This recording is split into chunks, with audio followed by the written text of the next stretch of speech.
আসসালামু আলাইকুম, সবাই কেমন আছেন? আশা করি ভালো আছেন। আমরাও আলহামদুলিল্লাহ ভালো আছি। আজকে আবার চলে আসলাম একটি মিনি ব্লগ নিয়ে আপনাদের মাঝে।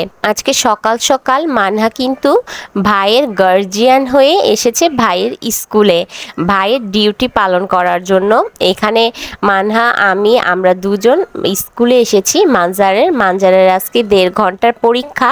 সেই পরীক্ষায় মা মেয়ে একসাথে এসেছি। মানজারকে স্কুলে ঢুকিয়ে দিয়ে আমরা এখন এখানে বসে আছি। একবারে ছুটি হলে মানজারকে নিয়ে আরও মানজারের কোচিং ক্লাস করিয়ে তারপর বাসায় যাব। যেহেতু মানহার পাপা নেই বাসায়, তাই আজকে এইসব দায়িত্ব আমাকেই পালন করতে হচ্ছে।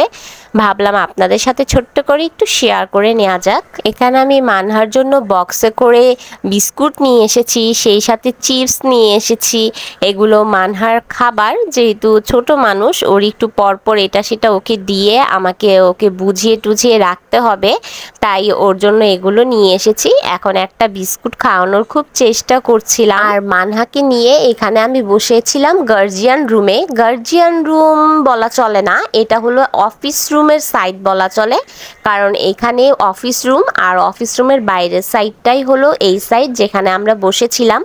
এত বড় একটা স্কুল, এতগুলো বাচ্চা, আর সেই সাথে কিন্ডারগার্টেন 3 থেকে 3.5 বছরের বাচ্চারা এখানে ভর্তি হয়, অথচ গার্জিয়ানদের বসার কোনো স্পেসই নাই এই স্কুলে।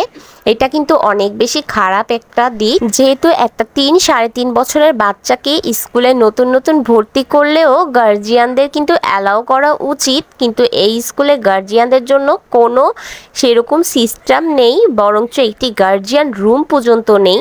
এই জিনিসটা আমার কাছে ভীষণ খারাপ লাগে। আর এই ভিতর সাইডটা একদমই বসা অ্যালাউ না, কিন্তু আজকে কোনো রকমভাবে বসেছি। আমার যেহেতু আজকে মানজারের বেতনও দিতে হবে, তাই সেই জন্যই বেতনের কথা বলেই ভিতরে বসাটা অ্যালাউ হয়েছে। আর সেই সাথে টুকটাক আরও কিছু গার্জিয়ান ছিল, সবাই এখানে বেতন দেওয়ার জন্যই বসে আছে। সেই জন্য যারা বেতন দেবে শুধু তাদেরকেই অ্যালাউ করা হয়েছে। এখানে এখন মিস্টার টুইস্ট চিপসটা ছিঁড়ছি, এখানে মানহাকেও দেব, আমি নিজেও খাবো। মা মেয়ে দুজন মিলে টুকটাক একটু খাওয়া দাওয়াও চলছিল আমাদের। এখানে এখন অফিস রুমও খুলে গিয়েছে, তাই আমি মানহাকে রেখে কিছুক্ষণের জন্য লাইন ধরতে গিয়েছিলাম বেতন দেওয়ার জন্য। মানহা আমাকে না দেখে প্রচণ্ড কান্নাকাটি শুরু করে দিয়েছিল।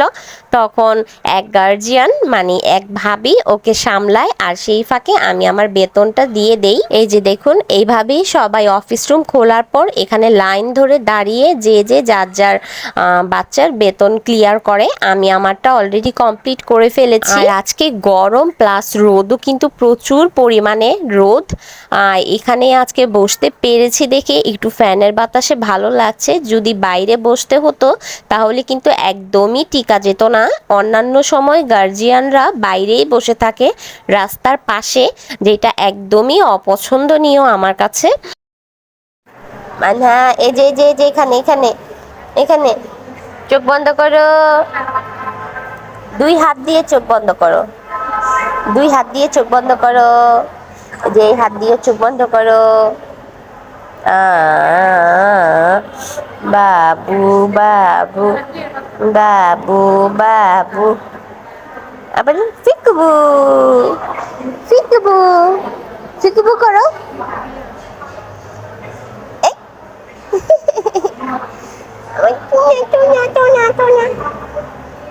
বাবু, তুমি কান্না করলা কেন?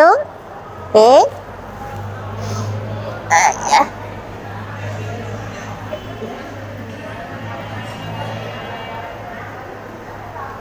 এই এই এই এই এই এই এই এই এই এই এই।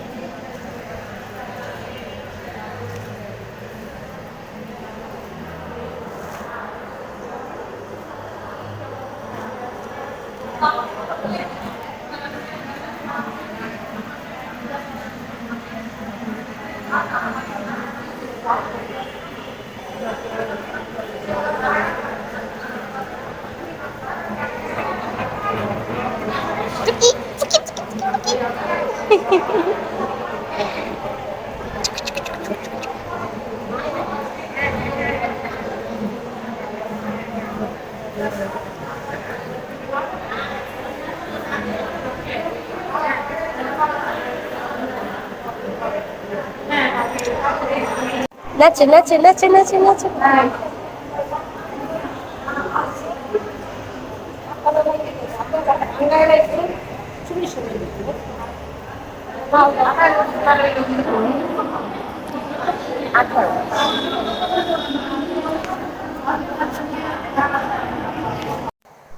এখানে আমার মানহা বেচারি শুয়ে বসে হেঁটে যেভাবে ইচ্ছে সেভাবেই সে তার সময় পার করছিল। মেয়েটা আমার ছোট হলেও বড় ভাইয়ের জন্য কিন্তু অনেক বড় স্যাক্রিফাইস করছে। এখানে বড় ভাইয়ের ডিউটি দেওয়ার জন্যই স্কুলে চলে এসেছে আর ঘন্টার পর ঘন্টা সে ডিউটি দিচ্ছে। আর এখন আর শুয়ে বসে থাকতে ভালো লাগে না, তাই সে এখন হাঁটার জন্য বায়না করছিল।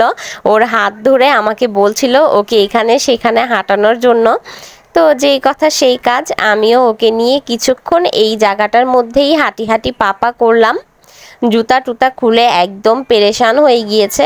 এখন উনি হাঁটার মুডে আছে, এখন সে আর কোনো জায়গায় বসতে একদম রাজি না। এখানে সুন্দর করে খেলা করছিল। মানজারের পরীক্ষা শেষ, এখন ওর কোচিং হবে। এখানে প্রায় 2 ঘন্টার মতো ওর কোচিং হবে। 2 থেকে 2.5 ঘন্টা কোচিং হওয়ার পর আমরা বাসায় চলে যাব। স্কুল থেকে মানজারকে কোচিংয়ে এনে এখানে গার্জিয়ান রুমে বসিয়ে মানজারকে নাস্তা করিয়ে নিলাম। এখন মানজারের নাস্তা করা কমপ্লিট হয়ে গিয়েছে। এখন মানজারের কোচিং রুমে চলে যাবে। আর এটা হলো আমাদের গার্জিয়ান রুম, এখানে আমরা বসি। আর এই যে এই রুমটা দেখতে পাচ্ছি, এটাই হলো মানজারের কোচিং ক্লাসরুম। এখন মানজার ওখানেই চলে যাবে। যাও, একবারে সামনে যাবা, একবারে সামনে যাও।